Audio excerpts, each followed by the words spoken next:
Muy buenas tardes. Muy buenas tardes. Pues primero que nada, decirles que me siento muy honrado de estar aquí con ustedes hoy. Entonces, bueno, desde que empezamos, nosotros le entramos al tema policial por un lado un poquito distinto, con tres grandes líneas de investigación. La primera línea de investigación es una pregunta de diseño organizacional. ¿Cuáles son los diseños estructurales y organizacionales que parecen ser que son más robustos y que son mejores para que una policía pueda lograr lo que quiere lograr? Segunda gran pregunta de investigación, asumiendo que ya más o menos sabemos cuál es la estructura a la que queremos apostarle, ¿cuáles son los caminos para reformar una policía que parece que son más confiables y más robustos? Como sabemos que hay muchos intentos de reforma policial por todos lados y muchas veces lo que vemos es que no se logra hacer una reforma, y también quizá los casos que más coraje dan, que conocemos un montón, es se hace un esfuerzo de reforma muy genuino, con ganas, con recursos, con gente, se avanza, se logra avanzar muchísimo, y de repente algo pasa, cambia la administración, cambia el gobierno, cambian los liderazgos, y se revierte todo lo que se había logrado, se revierte además a una velocidad que a veces nos sorprende, ¿no? Entonces, por eso la segunda pregunta es de, bueno, ¿cuáles son los caminos de reforma policial que parece que son más robustos y más resilientes, digamos, ¿no? Es una segunda gran pregunta de investigación. Y la tercera, que está relacionada a las otras dos, es, hablamos muchísimo en políticas públicas en general y en seguridad pública en particular, hablamos muchísimo de mejores prácticas, de adoptar mejores prácticas. Pero lo que también sabemos todos los que llevamos tiempo en esto es que, pues sí, tú puedes ver que otra policía tiene una práctica y dices, se ve buena, pero sabemos que hacer copy-paste no sirve. Lo hemos intentado y no funciona. Y no funciona, ahorita vamos a platicar un poco más, pero también tenemos una intuición de por qué no funciona, que es, pues a ver, el entorno organizacional, social, etcétera, en el que se da esa práctica que se ve tan buena, es distinto al entorno organizacional social acá, y muchas veces las cosas que hacen que esa práctica tenga éxito allá, hay cosas visibles, pero hay un montón de factores invisibles que no vemos y que ayudan a que esa práctica tenga éxito acá, pero que yo no sé si lo tengo acá, porque son factores que muchas veces no sabemos. Entonces, tratar de nada más copiar y jalar para acá no funciona. Pero entonces, que la conclusión es que no podemos aprender de otros. Obvio no. Entonces, sí hay maneras de integrar aprendizaje de otros lados, pero nuestra tercera gran pregunta de investigación es, si sabemos que nada más tratar de copiar y pegar no funciona, ¿qué sí funciona para traer mejores prácticas de unos lados a otros y de unas organizaciones a otras? Entonces, es como nuestra tercera gran pregunta de investigación. Pero al final de cuentas, como que la puerta de entrada es decir que la organización importa y que las prácticas de gestión importan. Y suena como un poco obvio, ya que lo digo, pero si se ponen a pensar cuánto del trabajo que hacemos de investigación en temas de seguridad pública, etcétera, se enfoca mucho en los individuos, en dónde los recluto, cómo los selecciono, cómo los capacito, dónde los pongo, qué equipo les doy, etcétera. Pero sí creo que muchas veces obviamos o negamos la importancia de la estructura organizacional. Desde lo más sencillo, como, ¿quién es tu jefe?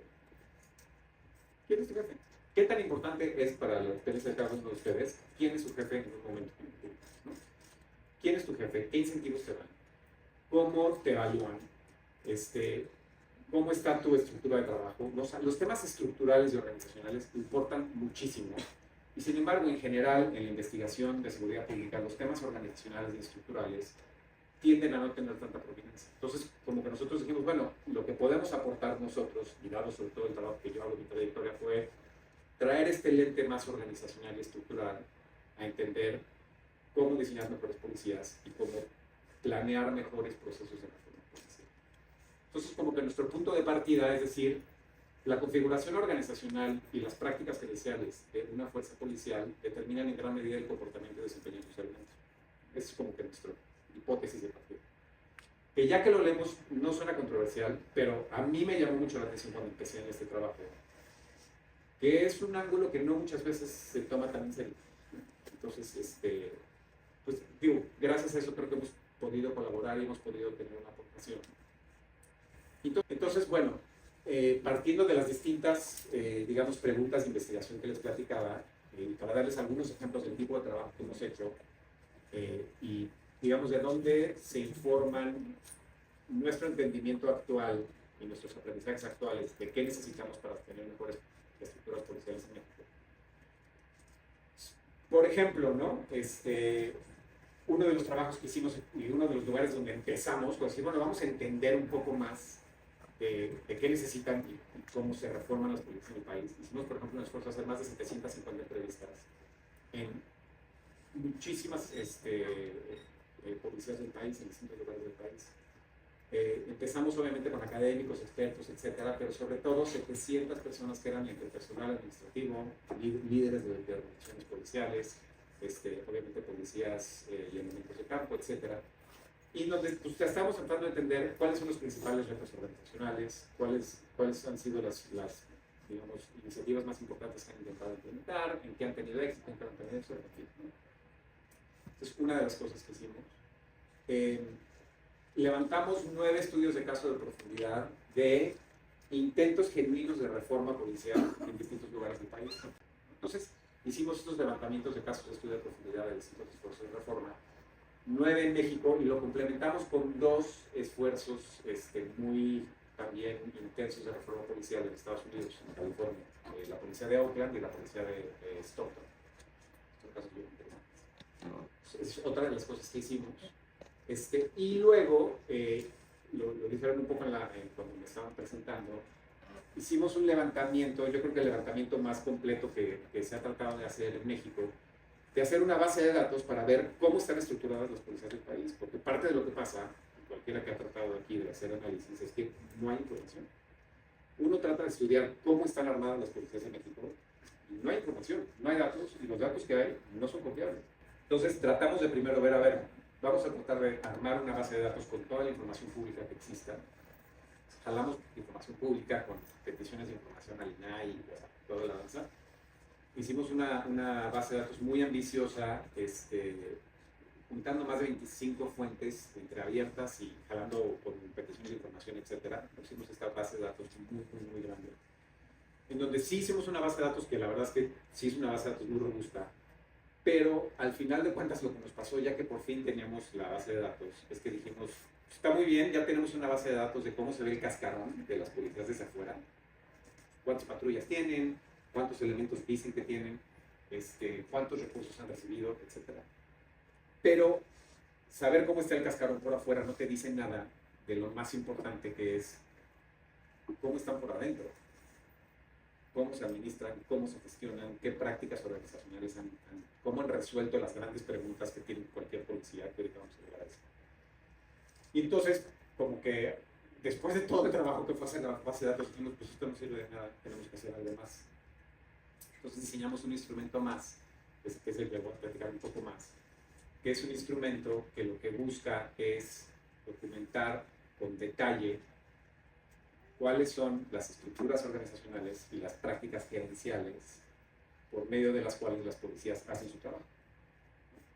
Entonces diseñamos este instrumento que se llama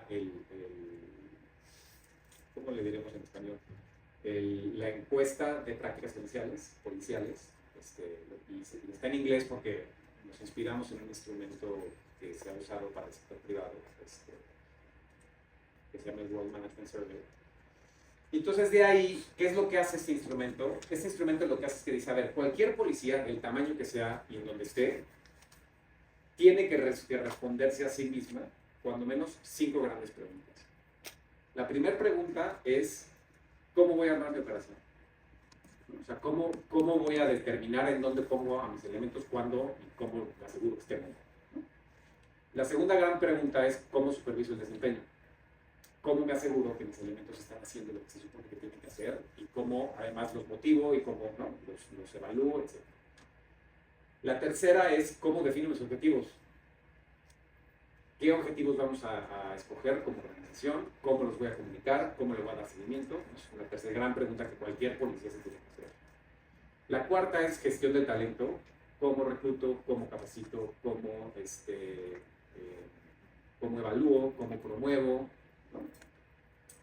Y la quinta, que esa fue una que, o sea, estas otras cuatro tienen muchas similitudes con cualquier organización privada, pública, etc., ¿no? Con algunas, obviamente, diferencias para las policías. Pero algo que sí es diferente de una policía es el tema de resiliencia organizacional. ¿Y a qué nos referimos con eso? Cualquier policía del mundo, del tamaño que sea, y así se esté aquí en México o esté en Tokio, siempre va a estar sometida a amenazas externas. Cualquier policía del mundo la van a tratar de infiltrar, la van a tratar de cortar y la van a tratar de intimidar. Estés donde estés. Entonces, como organización, tienes que tener una respuesta a la pregunta, ¿cómo te vas a proteger de amenazas externas? Que siempre va a haber. Entonces, cada una de estas grandes preguntas organizacionales, en el instrumento que tenemos, tiene un montón de subpreguntas para entender, a ver, en el tema de cómo defines tu operación, pues entonces tenemos un montón de preguntas para identificar todas las distintas como detalles de cómo gestionas sus operaciones las policías. Igual para supervisión de desempeño, para objetivos, para gestión de talento, para gestión organizacional. En total son 21 grupos de prácticas que te determinan cómo está estructurada y cómo está administrada una fuerza policial. Entonces, con este instrumento hicimos un levantamiento de 430 policías del país haciendo una muestra representativa, ¿no? En donde lo que dijimos es, bueno, obviamente son muy distintas una policía estatal y una policía de una ciudad grande y una policía chiquita, y queremos asegurarnos que tenemos una muestra de todas las que hay en el país para pues, realmente aprender cómo están estructuradas y cómo están administradas las policías del país. Entonces hicimos una muestra representativa. Esto es un esquema que les muestra cómo está la distribución de los tipos de policías en el país entre estatal, urbana, rural y semiurbana. Y la de la derecha es la muestra que nosotros hicimos para asegurarnos que fuera representativa, en donde, si se dan cuenta, por ejemplo, están más ampliamente representadas las policías estatales, porque hay menos, ¿no? Hay 2.500 policías en el país, de las cuales solo 32 son estatales. Entonces, por ejemplo, levantamos, creo que no conozco todos los estados, pero casi todos los estados. Y luego escogimos como otra vez una muestra que sí nos ayudara a entender más o menos cómo se ven todas las policías del país. Y con base en esto, hicimos el levantamiento y nos pusimos a ver pues, cómo se ven las prácticas gerenciales del país. Para darles algunos ejemplos de cómo se ven los datos, esta gráfica lo que les muestra es, bueno, una cosa que no dije, es, y que va a olvidar rápidamente, para cada una de estas cosas, lo que hacemos es que levantamos los datos y luego ya que tenemos todos los datos, se ve en los datos, dices, bueno, para la práctica de promociones, ¿no? Una cosa que es muy importante porque tienes el caso, que es quizá el más común, de, oye, cuéntame cómo promueves a la gente en tu corporación. Muy común que te digan, no, pues el jefe policial dice, no, pues yo les pregunto a mis jefes a quién me recomiendan para promoción y pues con base en lo que me recomiendan los jefes, pues promuevo a los que los jefes deciden. Es una forma muy común de definir promociones en una estructura policial, que es muy común, pero que pues obviamente genera muchos problemas, porque pues, si no le caes bien a tu jefe, pues entonces no te van a promover, seas la buena o bueno como policía que seas. Y genera muchas vulnerabilidades a que, pues bueno, lo más importante es caerle bien al jefe con todo lo que implica, ¿no? Y si tienes un jefe que es muy bueno, pues entonces caerle bien al jefe es bueno para la corporación, pero si tienes un jefe que por alguna razón lo que necesitas hacer para caerle bien no está alineado con la corporación, de todos modos te van a promover. En el otro extremo, ¿no? Una práctica de promoción es, no, pues a ver, nosotros publicamos los estándares que se necesitan para acceder a ciertos puestos de ciertas promociones, hay exámenes que todo el mundo tiene que pasar, son exámenes estandarizados, se publican, hay un concurso general que cualquiera se puede levantar la mano, después del concurso se hacen entrevistas, se hace un proceso de entrevistas de 360 para ver qué piensan los subalternos y qué piensan los jefes. ¿Cuáles de estas dos prácticas son más institucionalmente robustas y son más sólidas? Pues obviamente la segunda, y la primera es una práctica bastante muy común, pero no es una práctica muy sofisticada. Para cada una de las prácticas que hay en cada uno de estos temas, después de comparar a los policías, se asignan puntajes. donde dices, bueno, pues para la práctica de promoción, el que tiene este concurso abierto, estandarizado, donde todo el mundo sabe lo que se necesita y los policías compiten abiertamente, pues es una práctica que tiene calificación 5, y el que se basa nada más en pues lo que los jefes me recomiendan, eso es promuevo, pues ese va a tener una calificación de 1. Y luego hay un montón que están en medio, ¿no? Hay un montón de estructuras policiales o de corporaciones que tienen prácticas mejores que pues, nada más los que digan los jefes, pero que no son tan avanzadas, digamos, como las más sofisticadas. Entonces, para cada una de estas se asignan unos puntajes que pueden ir de 1 a 5, y con base en eso se genera, digamos, la calificación general de desarrollo policial, digamos, de una corporación. Les expliqué toda esta larga explicación de los puntajes para que entiendan esta gráfica. Esta gráfica, que es el resumen del resumen del resumen, lo que les muestra es tamaño de los policías, ¿no? O sea, cuántos elementos tiene una corporación policial, y calificación promedio de todas sus prácticas policiales. Esto no debe de sorprender a nadie. En promedio, las policías más grandes suelen estar mejor estructuradas que las policías chiquitas. Si no hubiera salido esto, nos hubiéramos preocupado mucho. Porque nada más por mecánica, si tienes 2,000 policías en tu corporación, pues vas a tener que desarrollar algunas prácticas más complicadas que el que tiene 45, a fuerza, nada más porque son más, ¿no? Vas a tener que tener una nómina más estructurada, vas a tener que tener un proceso administrativo más complejo, nada más de manera completamente mecánica. Entonces, esto es como que, ok, pues eso tiene mucho sentido, esto no es lo más interesante, esto es lo interesante. Cuando comparamos policías rurales, que son en promedio las más chicas, con, con suburbanas, con las del medio, con urbanas, con estatales, en donde las estatales son las más grandes en promedio, luego las urbanas, luego las mixtas, luego las suburbanas, luego las rurales. Otra vez, aquí vemos la correlación entre tamaño y calidad gerencial y calidad de estructura organizacional, pero de donde más aprendemos es de darnos cuenta que dentro de cada tamaño de policía, dentro de cada tipo de policía, hay un montón de varianza en la calidad gerencial, en la calidad organizacional. Dentro de las policías urbanas, por ejemplo, hay algunas que están mejor administradas que el promedio de las estatales y que están mejor estructuradas. Y hay unas que están peor que el promedio de las rurales. Y dentro de las chiquitas rurales hay unas que están igual de bien que el promedio de las estatales. Entonces, en estas comparaciones dentro de los tipos de policías y comparando otra vez entre tipos de policías, es de donde aprendemos un montón de cómo se ve una estructura policial más robusta y más sólida, porque comparamos policías de tamaños parecidos y de tamaños distintos que han tenido distintos niveles, digamos, de desarrollo organizacional. Entonces, de aquí donde sacamos muchísimas de nuestras conclusiones y de nuestros aprendizajes.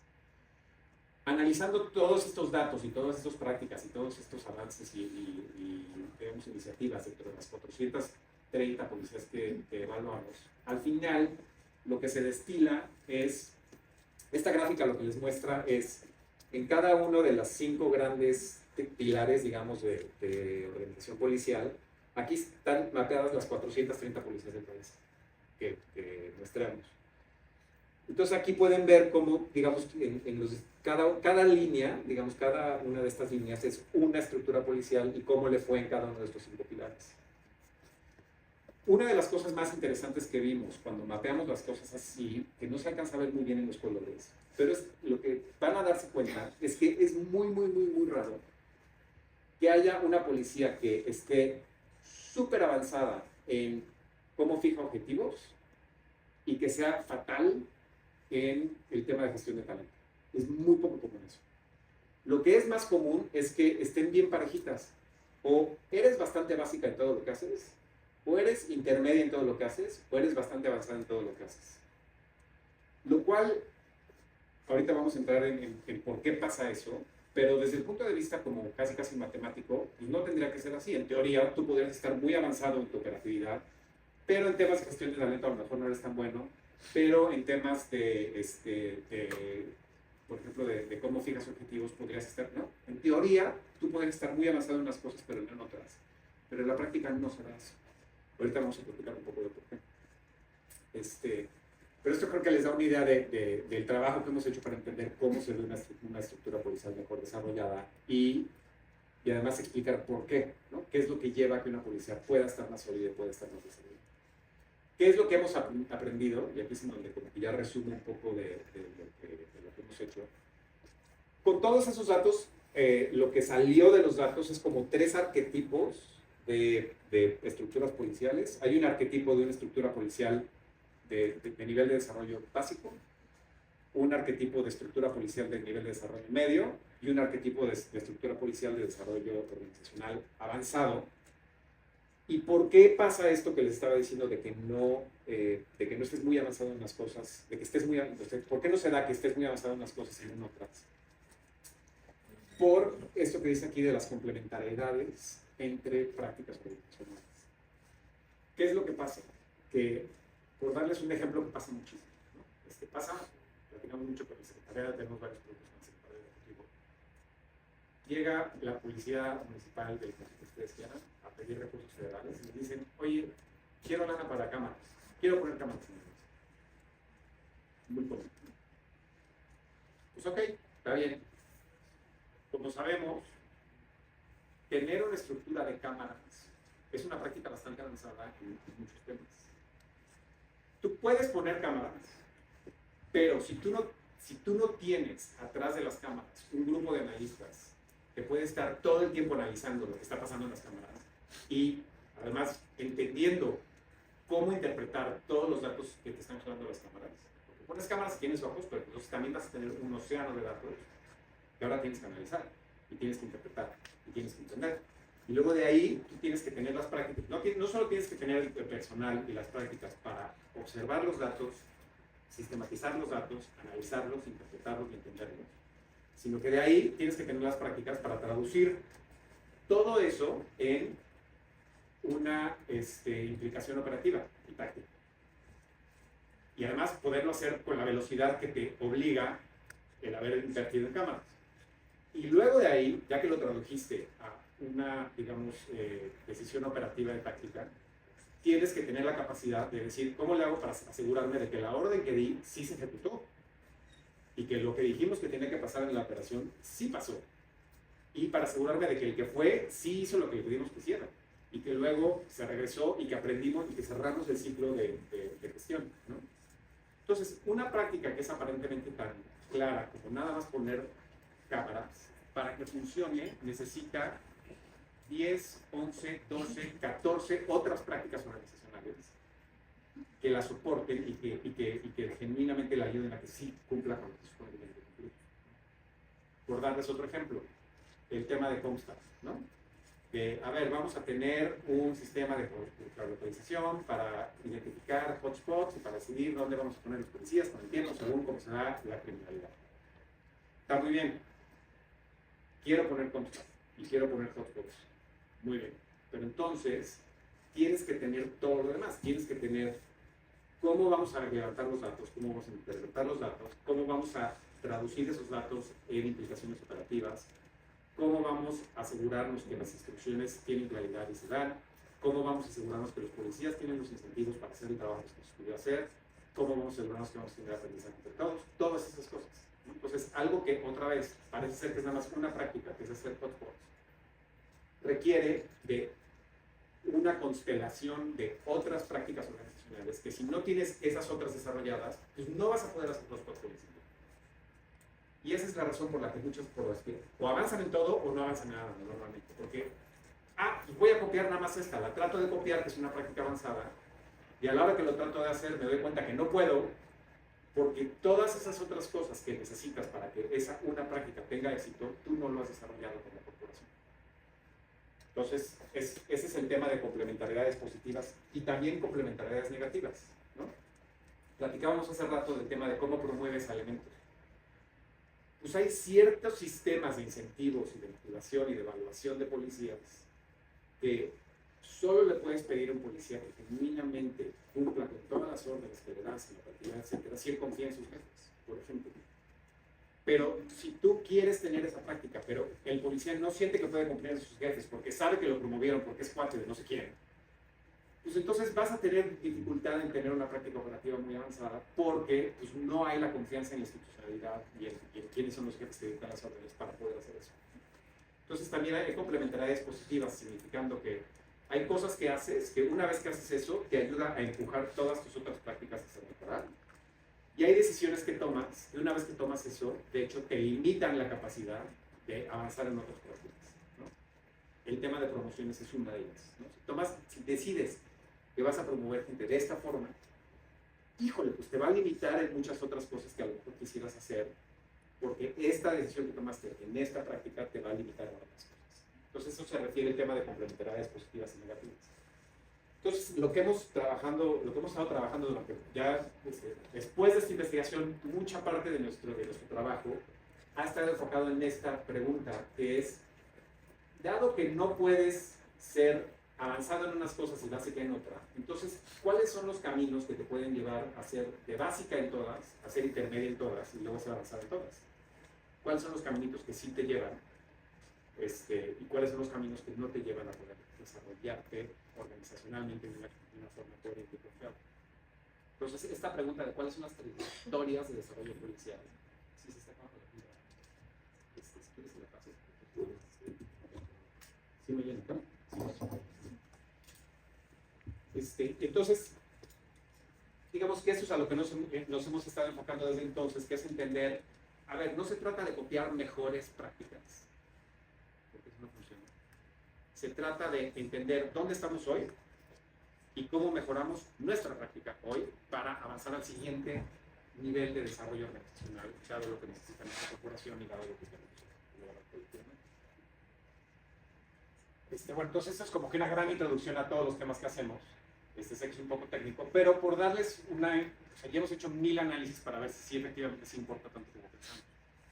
Tenemos 800 análisis, no les voy a dar todos. Si quieren hacerme preguntas, con mucho gusto les muestro más resultados, pero nada más les voy a mostrar uno ahorita para poder seguir avanzando. Por darles un ejemplo, la rotación y la retención de personal, como saben, es un reto para cualquier estructura policial. Una de las cosas que encontramos es que un aumento en una desviación estándar en la calidad de la gestión de una estructura policial está correlacionada con un 26% en reducción de rotación de personal. O sea, con que estés una desviación estándar mejor administrada que el promedio de las policías, en promedio tienes una rotación de personal 26% menor que el promedio de las policías, por ejemplo. Y así con todo lo demás. Si lo correlacionas con incidencia de alto impacto, si lo correlacionas con confianza ciudadana, con todo lo que lo quieras correlacionar, vas a encontrar una correlación bastante alta entre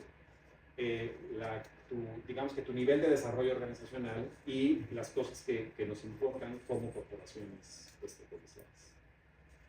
Eso fue la primera ronda y luego hicimos un segundo levantamiento. Con todo lo que aprendimos del primer levantamiento, hicimos un segundo levantamiento porque algo que nos faltó en la primera, o sea, hicimos estas 5 cosas y no metimos nada del tema de proximidad y de contacto ciudadano y de generación de confianza, que es algo que cualquier policía también tiene que sistemáticamente hacer. Entonces, en el siguiente levantamiento ya metimos temas de contacto y de generación de confianza ciudadana. No voy a entrar al mismo detalle, nada más les voy a decir que encontramos básicamente como que los mismos patrones de lo que hicimos en el primer levantamiento, por lo cual se confirmó o se validó el instrumento y la metodología. La segunda vez lo hicimos con más policías, lo hicimos con 533 corporaciones, casi 400 de las cuales las tuvimos en la primera ronda y en la segunda ronda para ver comparaciones en el tiempo y poder ver cómo avanzaron en el tiempo. Y otra vez, ¿no? Cosas que encontramos, por ejemplo, es que había una correlación altísima, pueden ver que es una correlación casi perfecta entre tu calidad gerencial y organizacional y tu capacidad de generar confianza ciudadana, por ejemplo, ¿no? Policías que no están bien estructuradas les cuesta mucho trabajo generar confianza ciudadana y viceversa. Policías que están bien estructuradas les es mucho más fácil generar confianza y proximidad ciudadana, por ejemplo. Les doy este océano de datos, sobre todo otra vez con el interés de que ahorita tengamos preguntas y tengamos como que un diálogo orientado a los temas que nos dicen. Bueno, eso fue todo una serie un ejemplo del tipo de investigación que hacemos en el tema de estructura policial. Ahora les quiero platicar otro ejemplo de otro tipo otro ejemplo que demuestra otra de las líneas de investigación que hacemos y otro ejemplo del tipo de trabajo que hacemos. Y se basa en el sistema de justicia procedimental. Una de en nuestro trabajo de campo con estructuras policiales del país y con corporaciones, uno de los grandes retos que casi todas nos dicen es que me cuesta mucho trabajo generar confianza. Hemos intentado mejorar la operatividad, hemos bajado la incidencia delictiva, hemos mejorado un montón en los resultados, no todo el mundo dice eso, y la gente sigue sin confiar en nosotros. Entonces, como que siempre hemos hecho mucho trabajo en tratar de entender mejor qué es lo que necesita una corporación policial para poder generar confianza ciudadana de una manera sistemática y además como resiliente. Hay un montón de investigación que se ha hecho en otros lados para entender de dónde viene la confianza ciudadana en una estructura policial. En realidad, parte de la dificultad es que la confianza no es algo que podamos trabajar de manera directa, sino que la confianza es una consecuencia de que la ciudadanía perciba que esta policía cuenta con legitimidad, ¿no? O sea, la confianza es un resultado de que la ciudadanía le dé legitimidad a esa institución. ¿Y de dónde viene de la percepción de legitimidad? Pues resulta que siempre solemos pensar o solemos equiparar a que, bueno, si yo doy buenos resultados,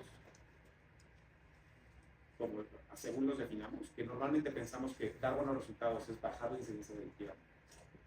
Mientras yo dé buenos resultados, eso seguramente va a generar confianza. Y lo que pasa una y otra vez es que vemos que eso no es cierto, ¿no? Porque, por ejemplo, yo doy buenos resultados y comunico los resultados y la ciudadanía me dice, pues no te creo, estás truqueando los números, por ejemplo, ¿no? Y por más que yo les diga, es que no, pero mira, ven, no te creo. ¿Por qué? Pues porque no te creo. Entonces, solemos pensar que dar resultados es la forma de generar confianza, pero lo que ha mostrado la investigación en todos los lugares donde se ha investigado este tema es que, de hecho, la percepción de confianza depende de dos percepciones. Una percepción es, efectivamente, ¿esta policía genera resultados o no? Esa es una cosa que sí importa. Pero lo que se ha demostrado, que es un poco sorprendente, es que los resultados importan, pero a la gente le importan mucho más los medios que utilizas para lograr tus resultados. Entonces, sí me importan tus resultados, pero me importa mucho más cómo le haces para obtener resultados. Por darles un ejemplo del tipo de experimentos que se han hecho un montón. Hay experimentos en donde a una persona se le da, o sea, hay un ciudadano que se pasó un alto, por ejemplo, y lo paga. ¿Sí? Y esto se ha hecho experimentalmente. Lo paran porque pasó un alto y uno diría, bueno, el ciudadano prefiere que el policía le dé chance. El ciudadano prefiere que no le vayan a dar una multa. No es lo que queremos todos. ¿Qué es lo que pasa? Lo que se ha demostrado es que la ciudadanía prefiere un resultado favorable para ellos, o sea, que no le den una multa. Pero cuando tú saliste de esa interacción y te perdonaron la multa, pero tú percibes que la forma en la que te perdonaron la multa no fue legítima. Por ejemplo, te pidieron una lana, o por ejemplo te dijeron, bueno, pero no. Tú sales diciendo, híjole, qué bueno que no me dieron la multa, pero confío menos en esta policía después de que pasó esto. Aunque yo prefería ese resultado, ahora confío menos en la corporación. Mientras que si después de que te pasaste el alto, te ponen la multa, y lo hicieron de una forma que fue respetuosa, que te explicaron, etc., dices, híjole, pues me pusieron una multa, pero lo que sea de cada quien fue muy profesional y no me confío más en esta policía. Por un ejemplo muy sencillo, pero ese ejemplo se lleva a arrestos. Hay investigaciones de pandilleros y gente criminales que los arrestan, en donde dicen, pues mira, este policía al final me soltó, pero me soltó de una forma que me quedé sintiendo como que confío menos en la policía, mientras que este policía me arrestó, pero me arrestó de una forma tan profesional que aunque estoy arrestado ahorita, te digo, pues la neta es que confío ahora más en la policía que antes porque me arrestaron de una manera muy profesional. Hay un montón de investigación de esto. Entonces, bueno, el punto importante aquí es que sí, a la ciudadanía le importan los resultados, pero le importa mucho más la forma en la que las policías obtienen los resultados. Y investigando con detalle cuáles son las características de los medios o de las formas en las que los policías no tienen resultados, que llevan a que la ciudadanía salga de las interacciones diciendo, pues mira, yo confío en esta policía. Otra vez, yo les estoy ahorita resumiendo 20 años de investigación en muchos lados, ¿no? Entonces, se han destilado 4 principios que son los que cuando están presentes esos principios llevan a que la ciudadanía salga de cualquier interacción con un elemento de la autoridad sintiéndose que pueden tener más confianza en esa corporación. Y los 4 principios son bastante sencillos. Número 1, dar voz. ¿Qué significa eso? La ciudadanía sí quiere que le pregunten como cuál es su lado de la historia. Oiga, ¿por qué se pasó este alto? Oiga, ¿por qué hizo esto? Oiga, ¿qué es lo que está pasando en esta pelea que estoy observando? ¿No? A la ciudadanía le importa mucho sentir que le dieron voz y que le escucharon, que genuinamente fue escuchado. El segundo principio es ser neutral. ¿Qué significa ser neutral? Que queda muy claro en la interacción con la autoridad que las decisiones que está tomando la autoridad no tienen nada que ver ni con cómo me veo, ni con qué género soy, ni cuántos años tengo, ni de qué clase socioeconómica soy. O sea, está claro que este policía probablemente se hubiera comportado igual con cualquier otro ciudadano, independientemente de cómo se viera o, o de dónde viniera, ¿no? Entonces, eso es a lo que se refiere neutral, ¿no? Neutralidad es, el comportamiento es con base, o sea, el comportamiento de la autoridad es con base en el comportamiento del ciudadano y no con base en alguna característica observable del ciudadano, ¿no? Esa es la neutralidad.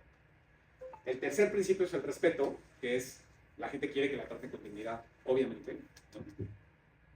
Y sí es muy importante la combinación de la neutralidad con el respeto, que a veces se confunde. Porque yo puedo ser neutralmente irrespetuoso, o sea, puedo tratar con el mismo nivel de poco respeto a todos, ¿no? O puedo ser muy respetuoso con algunos y menos respetuoso con otros. Entonces, no ser neutral. Entonces, ser neutral y respetuoso es sumamente importante. Y el tercero, que a veces se nos olvida, es que a la ciudadanía le importa mucho que le expliquen. Que le digan por qué está la autoridad tomando estas decisiones en este momento, con base en qué, o sea, qué es lo que yo estoy viendo en esta situación que me está llevando a tomar las decisiones que estoy tomando. Y además, déjame te explico qué va a pasar después. Después de esta decisión va a pasar esto y luego va a pasar esto y va a pasar esto. Entonces, cuando la ciudadanía percibe que le dieron voz, que la autoridad fue neutral, que fue respetuoso y que le explicó, aun cuando los hayan arrestado, la ciudadanía sale de esta interacción, o sea, es mucho más probable que la ciudadanía salga de esa interacción sintiendo que este miembro de la corporación es profesional y por lo tanto merece mi confianza. Y algo que es muy importante en la policía, que no se nos puede olvidar, es que a mí, a cualquiera de ustedes de aquí, me cuesta mucho trabajo ver su nombre por diseño, pero me queda clarísimo de qué corporación son todos. Porque como policías no somos individuos, somos representantes de una institución. Por eso, lo primero que ve la ciudadanía es nuestro uniforme. Y les cuesta trabajo ver el nombre, pero les queda muy claro que somos un representante de la institución.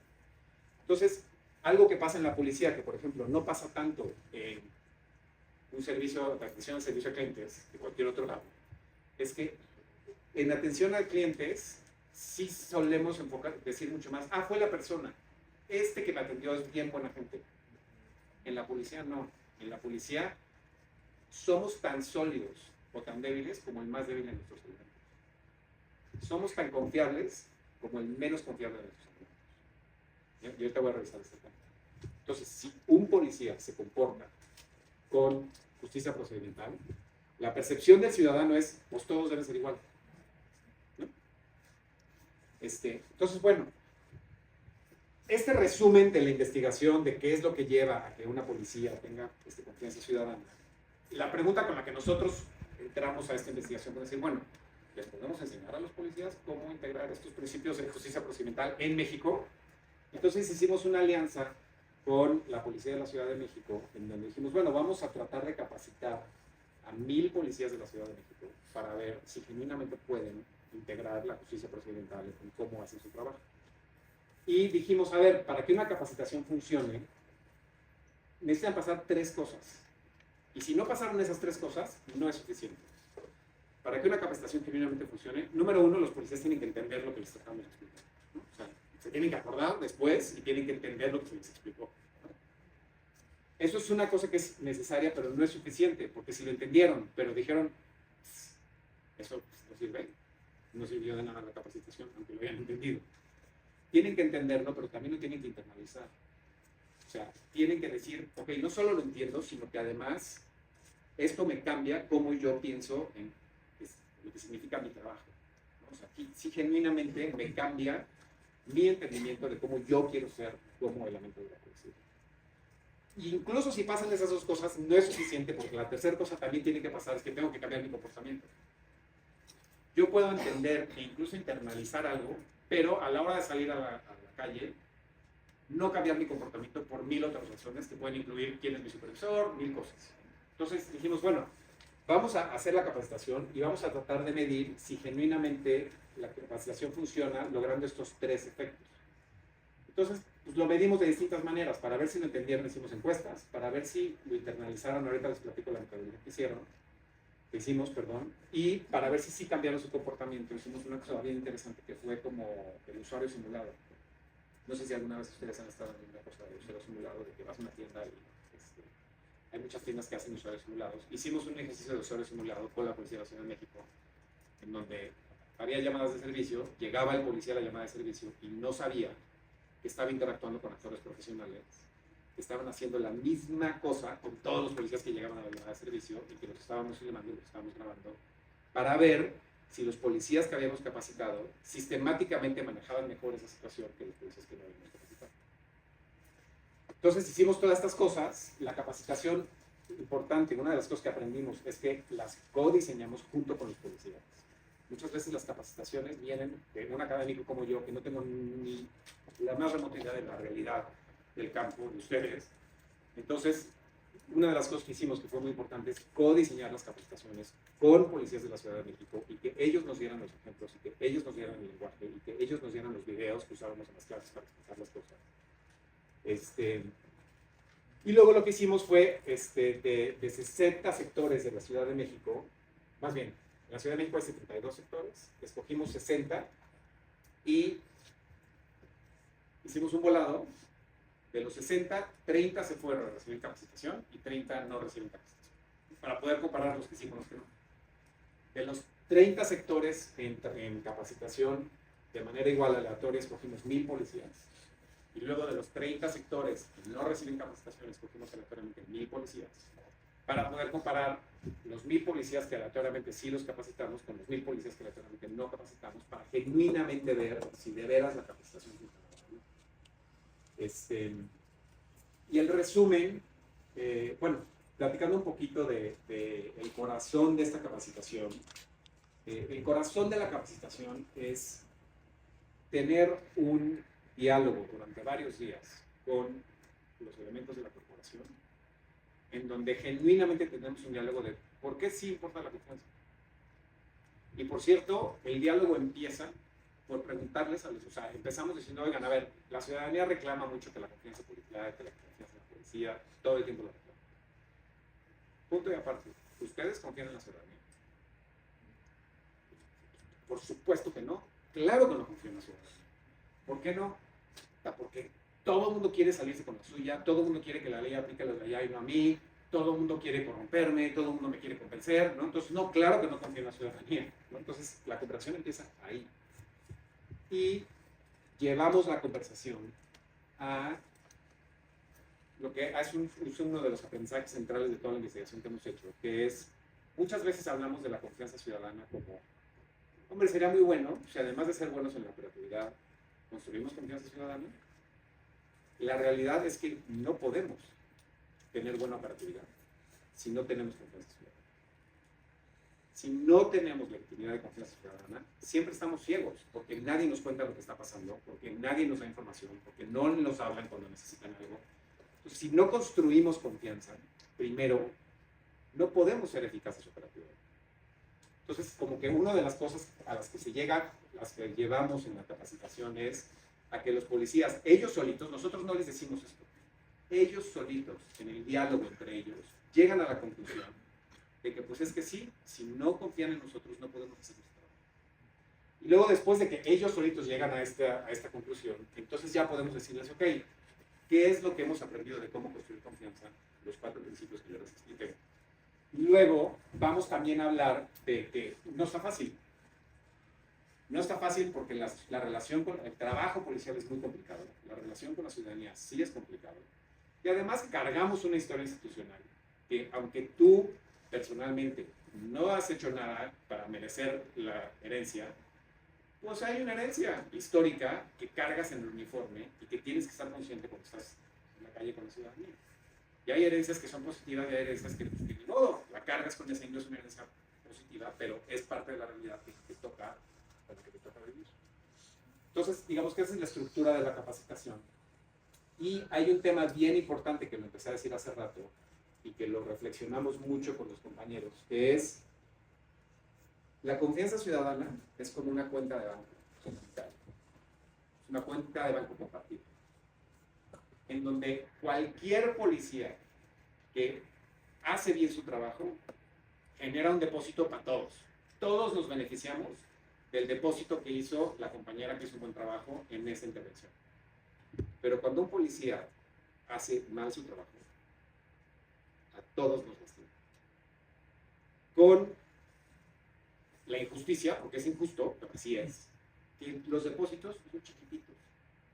Tienes que hacer un montón de depósitos, tienes que hacer un montón de buen trabajo para empezar a aumentar el balance de la cuenta, pero con un mal manejo, los depósitos son muy grandes y son bien rápidos. Y es la realidad. La realidad del Banco Comunitario de Confianza es que los depósitos son muchos y tenemos que hacer todos depósitos chiquitos para ir aumentando nuestro balance en la cuenta, pero los retiros son grandotes, son rápidos y a todos nos pegan durísimo. Por eso decía que somos tan confiables como el menos confiable de nosotros, porque con que uno haga muy mal el trabajo, o con que uno rompa la confianza ciudadana, nos saca el balance de la cuenta a todos, ¿no? Entonces es una cuenta compartida. Entonces, bueno, estos son como que los pilares de la capacitación y de la evaluación de impacto que les platicaba, de que tratábamos de que medimos con mucho cuidado estas tres cosas. El resumen es que encontramos que la capacitación sí funcionó, y funcionó. Nos sorprendió lo bien que funcionó en el sentido de que efectivamente los compañeros que fueron capacitados sí se acordaban y sí entendieron y sí como que registraron lo de los 4 principios y las herramientas que les dimos para cómo utilizar esos 4 principios en la operatividad y cómo integrar esos principios desde las interacciones más fáciles hasta las interacciones más complicadas. Pero lo más interesante es, bueno, estos son como que la medición de efecto. O sea, esto es lo que les muestra es la diferencia en todas las mediciones que hicimos, de qué tamaño es la diferencia entre el grupo de tratamiento, el grupo que sí recibió la capacitación, y el grupo que no recibió la capacitación, que es el grupo de control. Entonces, como pueden ver, es que en el tema de los 4 principios, la capacitación claramente sí funcionó y sí se acordaban y sí lo entendieron. Pero además encontramos otros resultados que nos sorprendieron, aunque después ya los entendimos, que es que no solo mejoraron el tema de justicia procedimental los compañeros, sino que además mejoraron su percepción de la ciudadanía. Una de las preguntas que les hacíamos es esta pregunta de ¿confías en la ciudadanía? Y en promedio dicen, no.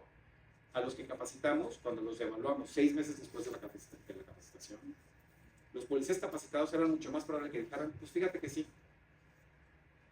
Y una de las razones es porque una vez que ya estaban capacitados y salían y tenían interacciones más positivas con la ciudadanía porque estaban haciendo mejor su trabajo, pues encontraron un lado de la ciudadanía que ellos no habían experimentado antes, que era un lado más confiable de la ciudadanía. Entonces se hacen estas como que ciclos que se refuerzan, en donde tenemos mejores interacciones con la ciudadanía. Se sintieron más identificados con la profesión de policías, ¿no? O sea, los que capacitamos después de 6 meses se sentían más identificados con ser policía, sentían más confianza en la institución. Para ver si habían internalizado el trabajo, hicimos un trabajo que es de todas las investigaciones que he hecho en toda mi carrera, esta es por mucho mi favorita. Les dimos cámaras a los policías y les dijimos, durante una semana, por favor, toma fotos de lo que tú quieras, pero solo quiero que tomes fotos de lo que significa para ti ser policía. En relación con la ciudadanía, en relación con tus pares y en relación con tus manos. Es lo único que te voy a pedir. Y esto fue 6 meses después de que los capacitamos. Y además no sabían que éramos nosotros mismos los que estábamos pidiendo ese ejercicio. 500 policías nos mandamos a hacer esto, mitad capacitados y mitad no. Y regresaron con las fotos y nos sentamos con cada uno de ellos a que nos enseñaran las fotos y que nos dijeran qué significa para ellos ser policía, con base en las imágenes que ellos tomaron. Fue un trabajo de veras muy conmovedor para nosotros por todo lo que implica ser policía, por todo lo que tienen que hacer en su trabajo. Pero lo que encontramos es que los policías capacitados, después de que estuvieron 6 meses, como que trayendo este lente de los 4 principios de justicia procedimental, sus interacciones con la ciudadanía, sí cambiaron su imagen de lo que significa ser policía. El resumen, o sea, me podría pasar todo el tiempo de la plática hablando nada más de esto, pero el resumen es que la identidad más común, no sé de los policías de todos lados, pero la identidad más común de un policía de la Ciudad de México es: mi chamba es atrapar delincuentes. O sea, mi chamba es agarrar al malo. Mi chamba es ser como un, digamos, perseguidor del delito. Y lo que encontramos después de 6 meses después de la capacitación es que la identidad promedio de los que capacitamos es: mi chamba es proteger a la ciudadanía. Mi chamba no es perseguir a los delincuentes, mi chamba es proteger al ciudadano que no es delincuente. Y a veces eso implica agarrar al que comete delitos, pero lo más importante de proteger a la ciudadanía es que la ciudadanía confíe en mí y se sienta protegida por mí. Y es un cambio que tiene muchas implicaciones, pero una de las implicaciones centrales para mí es: ¿cuál es el objeto, digamos, de enfoque de la primera identidad? El delincuente. ¿Cuál es el enfoque central de la segunda identidad? La ciudadanía. Entonces, eso sí implica un cambio bien radical de en quién tengo que enfocar mi energía, mi atención en mi trabajo. En el que hace las cosas mal o en el ciudadano que quiero proteger. Y ese cambio, que parece chico, tiene muchísimas implicaciones en todo lo demás. Lo vimos en esas entrevistas y en ese trabajo con los policías. Y eso te ayuda a entender por qué los policías se sentían más identificados con la profesión, se sentían más identificados con la ciudadanía, se sentían más identificados con la institución, por este cambio en qué significa para mí ser policía.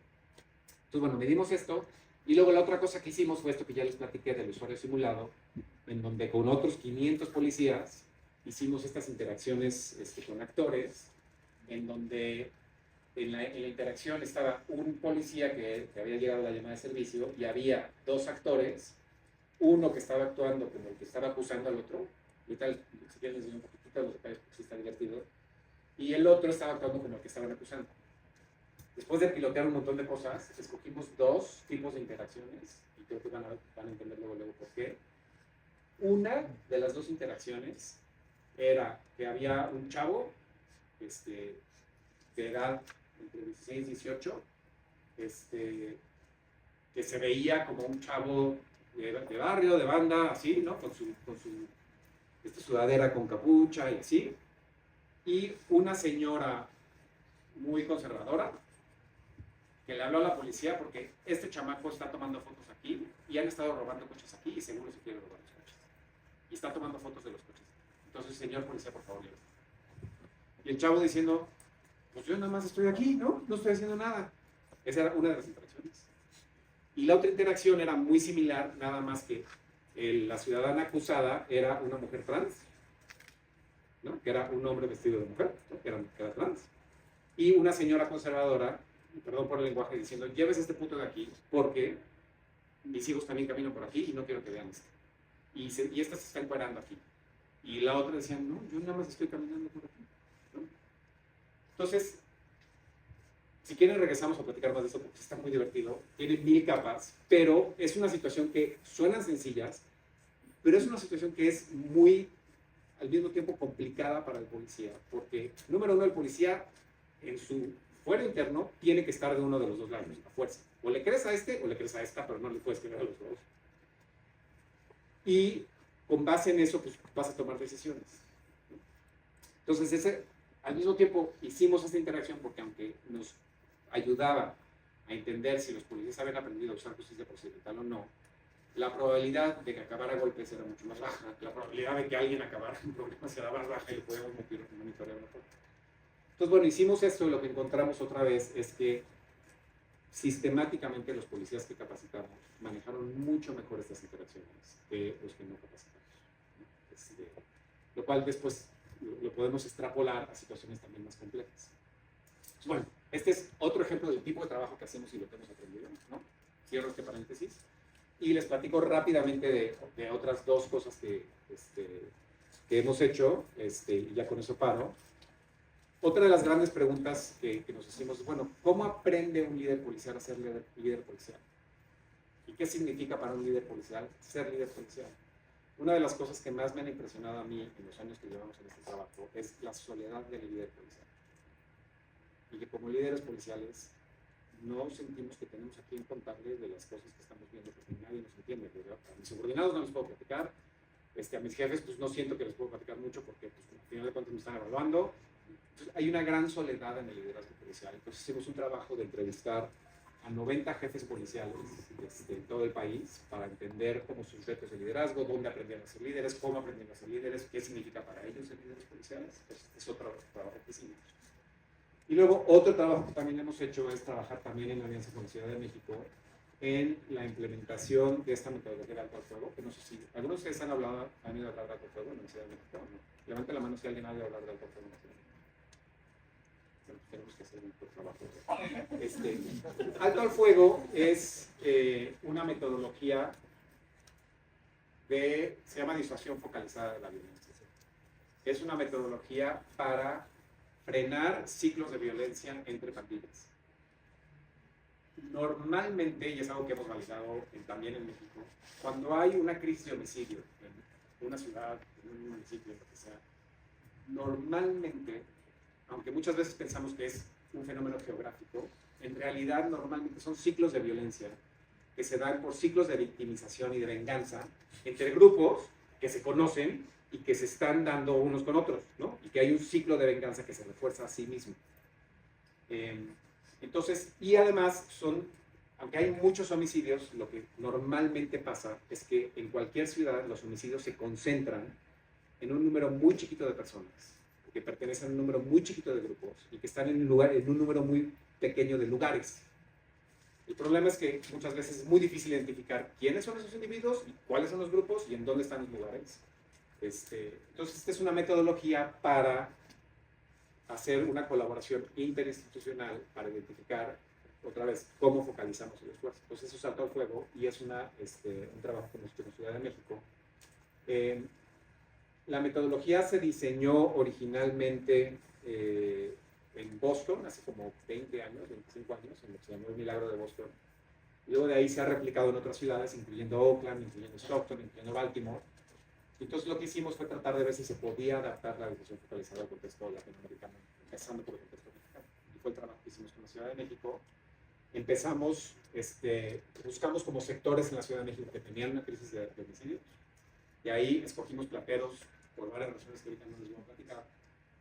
Pero Plateros era uno de los sectores que tenía entre las 10 tasas de homicidios más altas de la Ciudad de México. Tiene más o menos 260,000 habitantes. Entonces trabajamos con la Ciudad de México en como que implementar esta metodología, y el punto de partida de la metodología es analizar de los últimos 2 años todos los homicidios que ha habido en este lugar, uno por uno.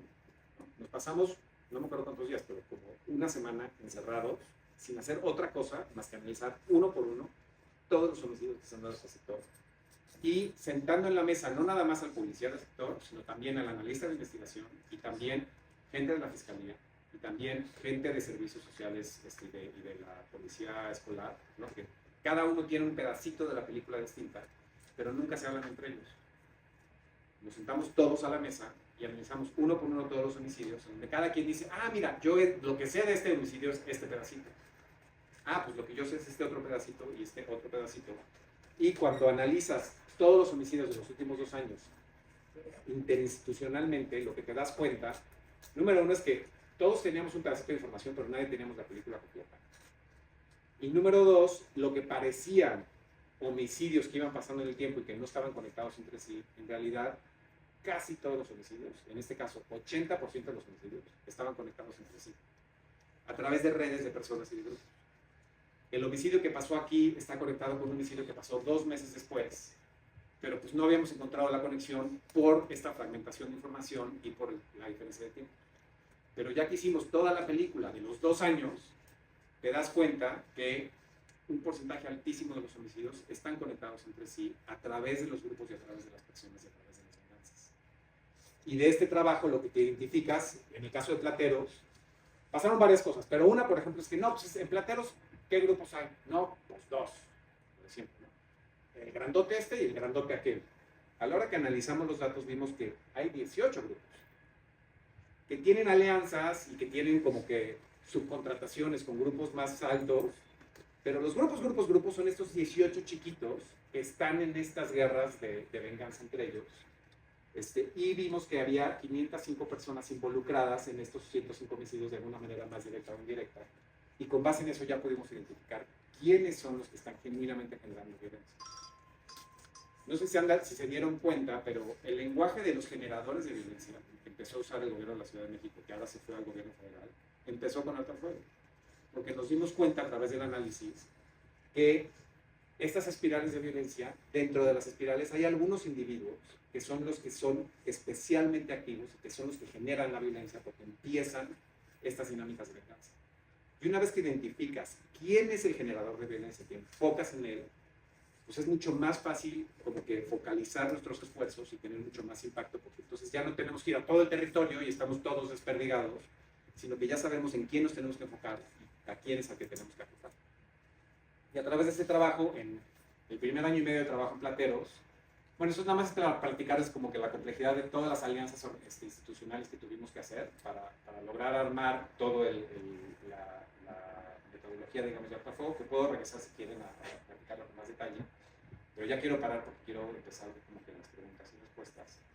Pero el resumen es que a través de la metodología logramos una reducción, bueno, eso es un poco el ciclo de gestión, al que puedo regresar si quieren, pero logramos reducir en año y medio los homicidios en Plateros en un 60%, 58% en año y medio, que llevaba años Plateros con cualquier cantidad de operativos y de presencia policial y de saturación, y no se había logrado bajar los índices, y en año y medio de ese trabajo focalizado se logró bajar en un 60% la incidencia de homicidios.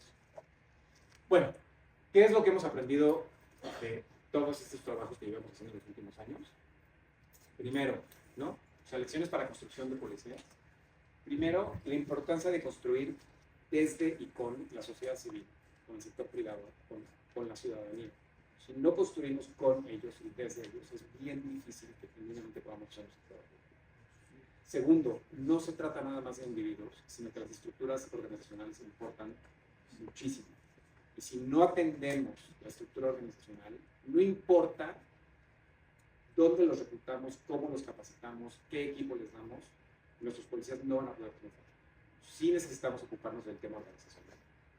Tercero, la seguridad se construye de abajo para arriba, no de arriba para abajo. Se construye desde lo local hacia arriba. Cuarto, necesitamos asegurarnos que tenemos las condiciones organizacionales para que nuestros elementos puedan tener éxito. Quinto, lo que platicábamos hace poquito, que la confianza ciudadana es un principio básico de operatividad. No es algo deseable, es un principio básico de eficacia operativa. Si no tenemos confianza, no podemos hacer nada más bien. Y por último, esta idea de que no debemos estar queriendo copiar la mejor práctica, sino ser muy honestos con nosotros mismos de dónde estamos hoy en nuestro desarrollo organizacional y buscar mejorar nuestras prácticas a seguirnos desarrollando como corporación. Ojalá ya tengamos éxito en una cosa, que es que genuinamente estamos nos importa mucho que tengan éxito. Estamos muy comprometidos con el trabajo que quieren hacer, y siempre que necesiten que colaboremos con ustedes en lo que sea y que podamos aportar en mejorar lo que están tratando de hacer, siempre van a contar con nosotros, pero con mucho entusiasmo. Y otra vez agradecerles esta casi de corazón. Doctor Rodrigo Fernández, agradecemos por nuestra ponencia. A continuación, el comisario jefe, el licenciado Alejandro Leal López, otorgará un reconocimiento al doctor Rodrigo Canales por su valiosa colaboración al brindarnos la conferencia Rediseño de Instituciones de Seguridad Pública y Capacitación Policial. Gracias. Doctor Canales, reciba este reconocimiento en nombre del señor comisionado del Servicio de Protección Federal, licenciado Francisco Javier Moreno Montaño, por su destacado ponencia, agradeciendo este espacio. Se lo agradezco.